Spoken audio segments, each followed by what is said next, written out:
Mustafa, the chosen and the beloved, who was adorned unto his own day, had waited 12 years in the city of Cape Town for his ship that was to return and bear him back to the isle of his birth. And in the 12th year, on the 7th day of Elul, the month of reaping, he climbed the hills without the city walls, and he looked seaward.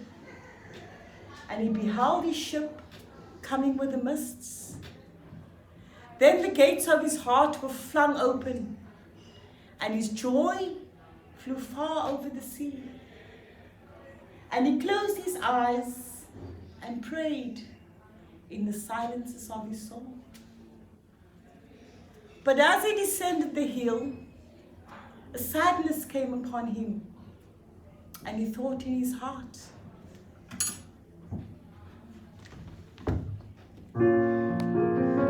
how shall I go in peace and without sorrow? Nay, not without a wound in my spirit shall I leave the city. Long were the days of pain I had spent within its walls, and long were the nights of aloneness. And who can depart from his pain and his aloneness without regret?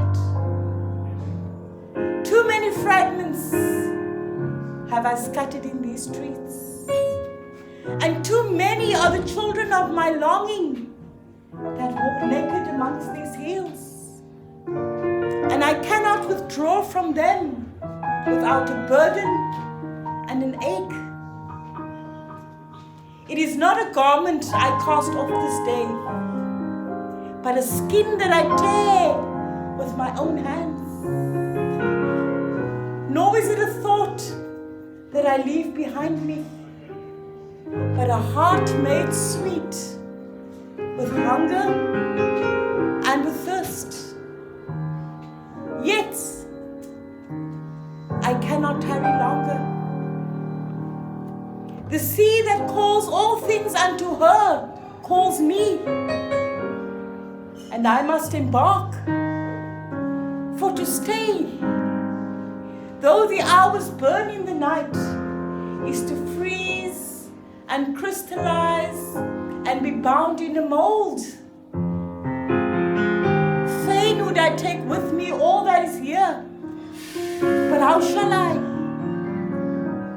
The voice cannot carry the tongue and the lips that gives it wings. Alone must it seek the ether, and alone and without his nest shall the eagle fly across the sun.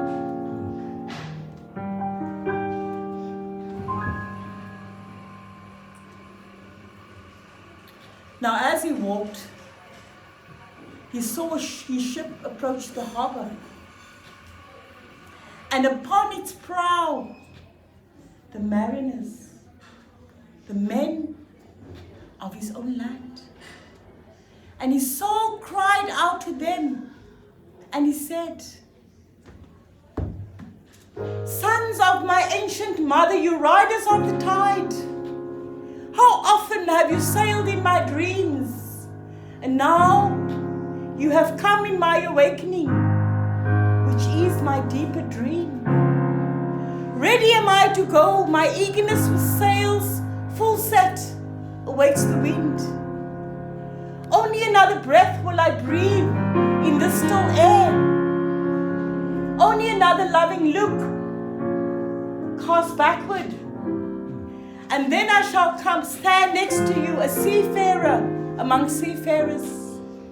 And you, vast sea sleepless mother, who alone of peace and freedom to the river and the stream, only another winding will the stream make, only another murmur in this glade.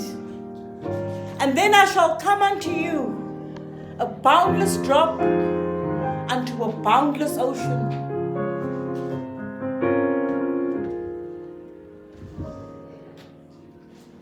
And as he walked, he saw from afar men and women leaving their fields and their vineyards and hastening towards the city gates.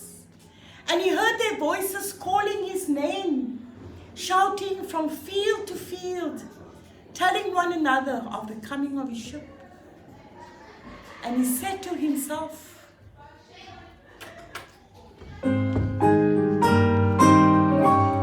shall the day of parting be the day of gathering? And shall it be said that my eve was in truth my dawn? And what shall I give unto him who has left his plough in mid-furrow? Or him who has stopped the wheel of his winepress? Shall my heart become a tree, heavy laden with fruit, that I may gather and give unto them? And shall my desire flow like a fountain, that I may fill their cups? Am I a harp that the hand of the mighty may touch me, or a flute that his breath may pass through me? A seeker of silences am I, and what treasures have I found in silences that I can dispense with confidence? If this be my day of harvest, in what fields have I sowed the seeds, and in which unremembered seasons? If indeed this be the hour in which I lift up my lantern, it is not my flame that shall burn therein. Empty and dark shall I raise my lantern, and the guardian of the night shall fill it with oil, and he shall light it also.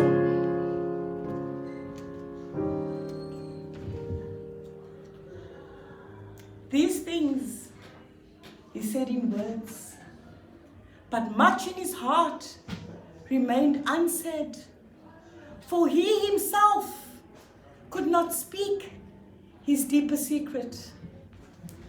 And when he entered into the city, all the people came to meet him, and they were crying out to him as with one voice. And the elders of the city, they stood forth and said, go not yet away from us. Noontide have you spent in our twilight, and your youth has given us dreams to dream. No stranger are you among us, nor a guest, but our son and our dearly beloved. Suffer not yet our eyes to hunger for your face.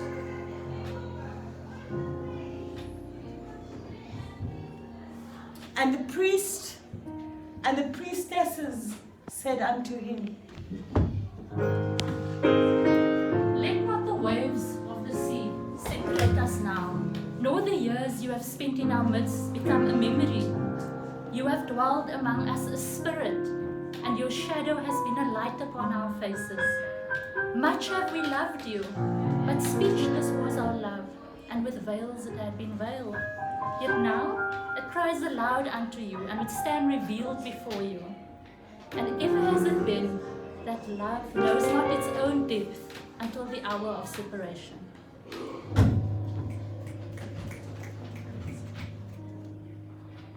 And others entreated him also, but he answered them not. He only bent his head, and those who stood near saw his tears fall upon his breast. And he and the people proceeded towards the great square before the temple. And there out of the sanctuary came a woman whose name was Almitra. She was a seeress. And he looked upon her with exceeding tenderness, for it was she who had first sought and believed in him when he was but a day in their city. And she hailed him, saying, Prophet of God, in quest of the uttermost, long have you searched the distances for your ship, and now your ship has come, and you must needs go. Deep is the longing for the land of your memories and the dwelling places of your deeper desires, and our love would not bind you, nor our needs hold you. Yet this we ask, ere you leave us, that you speak to us and give us of your truth, and we shall give it unto our children, and they unto their children, and it shall not perish. In your aloneness, you have watched with our days, and in your wakefulness, you have listened to the weeping and the laughter of our sleep. Now, therefore, disclose us unto ourselves, and tell us all that which has been shown to you of that which lies between birth and death. People of Cape Town, of what shall I speak, save of that which is even now moving in your souls? Then said Almitra, Speak to us of love.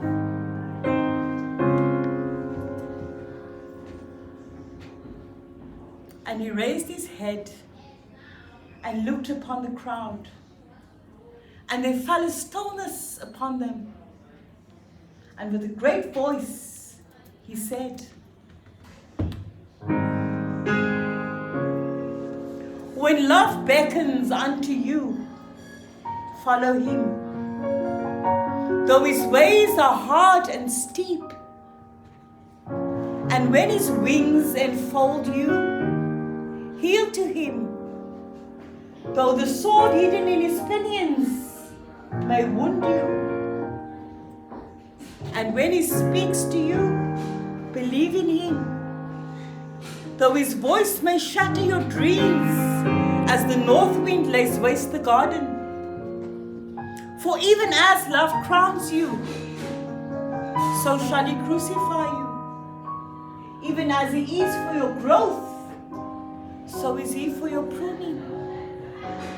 Even as he ascends to your height and caresses your tenderest branches that quiver in the sun, so shall he descend to your roots and shake them in their clinging to the earth. Like sheaves of corn, he gathers you unto himself. He threshes you to make you naked. He sifts you to free you from your husks. He grinds you to whiteness.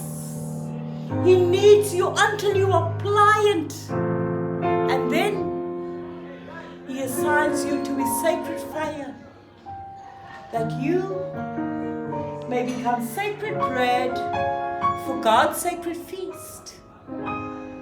All these things shall love do unto you, that you may know the secrets of your heart, and in that knowledge become a fragment in life's heart. But if you in your fear seek only love's peace and love's pleasure, then it is better for you that you cover your nakedness and pass out of love's threshing floor into the seasonless world where you shall laugh, but not all of your laughter, and weep, but not all of your tears. Love gives naught but itself, and takes naught but from itself. Love possesses not, nor would it be possessed, for love is sufficient unto love. When you love, you should not say, God is in my heart, but rather, I am in the heart of God. and think not you can direct the cause of love. For love, if it finds you worthy, directs your cause. Love has no other desire but to fulfill itself. But if you love and must needs have desires, let these be your desires.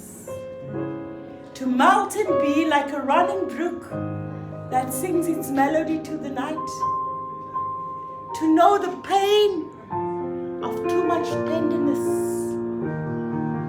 To be wounded by your own understanding of love. And to bleed willingly and joyfully. To awake at dawn with a winged heart and give thanks for another day of loving. To rest at the noon hour and meditate love's ecstasy. To return home at eventide with gratitude, and then to sleep with a prayer in your heart for the beloved and a song of praise upon your lips.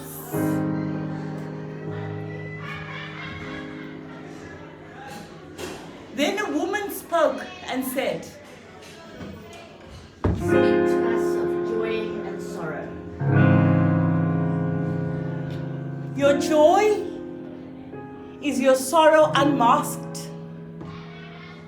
And from the self-same well from which your laughter rises was oftentimes filled with your tears.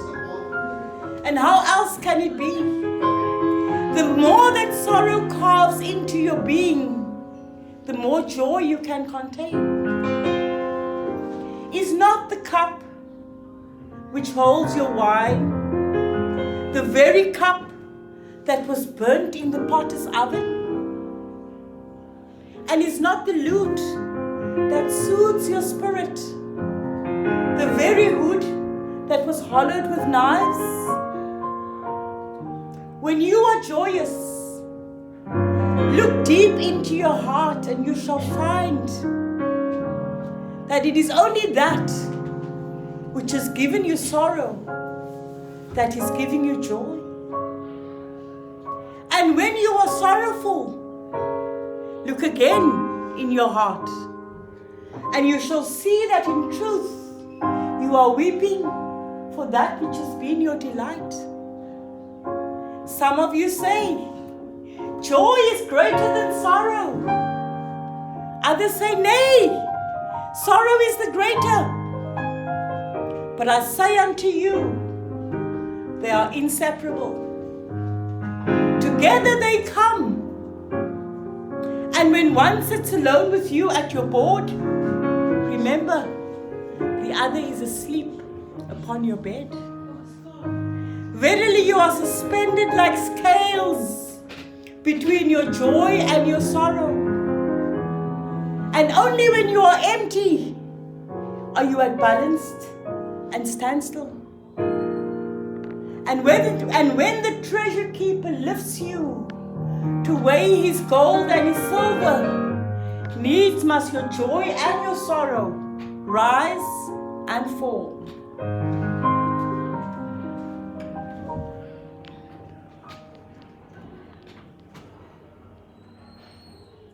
And then a plowman said, "Speak to us of work." You work that you may keep pace with the earth and the soul of the earth. For to be idle is to become a stranger unto the seasons and to step out of life's procession, which marches in majesty and proud submission towards the infinite. When you work, you are a flute through whose heart the whispering of the hours turns to music. Which of you would be a reed, dumb and silent, while all else sings together in unison? Always you have been told that work is a curse, and labor a misfortune. But I say unto you that when you work, you fulfill a part of the earth's furthest dream assigned to you when that dream was born. And in keeping yourself with labor, you are in truth loving life. And to love life through labor is to become intimate with life's inmost secrets.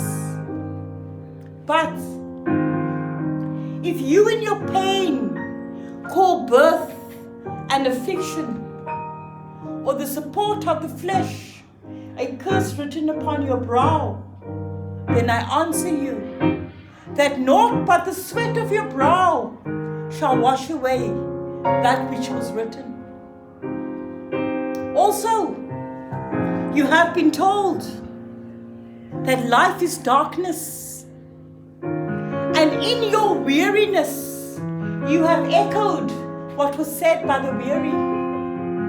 And I say that life is indeed darkness, save when there is urge. And all urge is blind, save when there is knowledge. And all knowledge is vain, save when there is work. And all work is empty, save when there is love. And when you work with love, you bind yourself to yourself and to one another and to God. And what is it to work with love? It is to weave a cloth with threads drawn from your heart, even as if your beloved were to wear that cloth. It is to sow seeds with tenderness and reap the harvest with joy, even as if your beloved were to eat that fruit. It is to build a house with affection, even as if your beloved were to dwell in that house. It is to sow seeds with tenderness and reap the harvest with joy, even as if your beloved were to eat that fruit. It is to charge all things you fashion with the breath of your own spirit, and to know that all the blessed dead are standing about you and watching.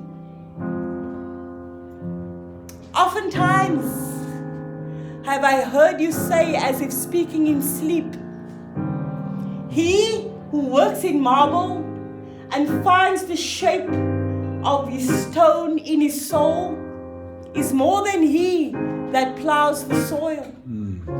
And he who seizes the rainbow and lays it on a cloth in the likeness of man is more than he that makes the sandals for our feet.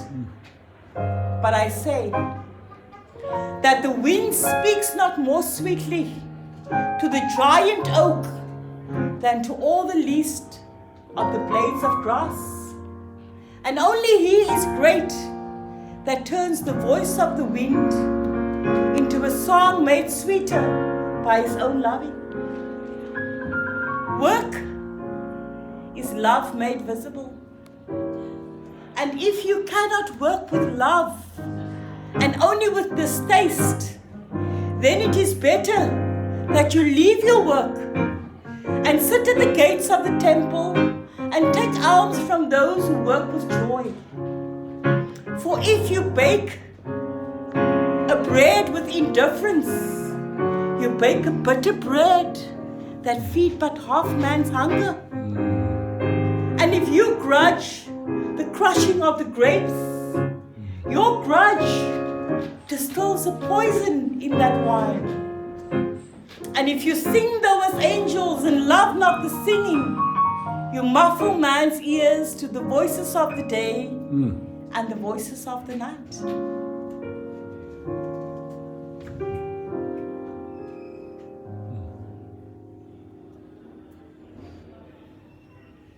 Then a rich man said, He said, speak to us of giving.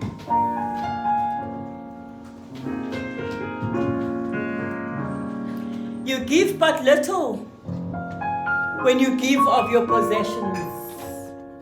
It is when you give of yourself that you truly give. For what are your possessions but things you keep and guard in fear that you might need them tomorrow? And tomorrow? What does tomorrow bring the overprudent dog burying bones in the trackless sand as he follows the pilgrims to the holy city? And what is fear of need but need itself?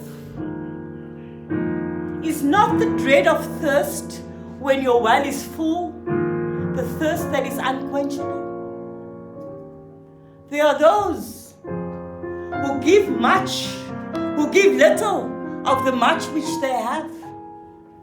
And they do it for recognition. And their hidden desires makes their gifts unwholesome. And there are those who have little and give it all. These are the believers in life and the bounty of life. And their coffers are never empty. There are those who give with joy, and that joy is their reward. And there are those who give with pain, and that pain is their baptism. And there are those who give and know not pain in giving, nor do they seek joy, nor give with mindfulness of virtue. They give as in yonder valley the myrtle breathes its fragrance into space. Through the hands of such as these, God speaks. And from behind their eyes, He smiles upon the earth. It is good to give when asked, but it is better to give unasked through understanding. And to the open-handed, the search for one who shall receive is joy greater than giving. And is there aught you would withhold? All you have shall someday be given.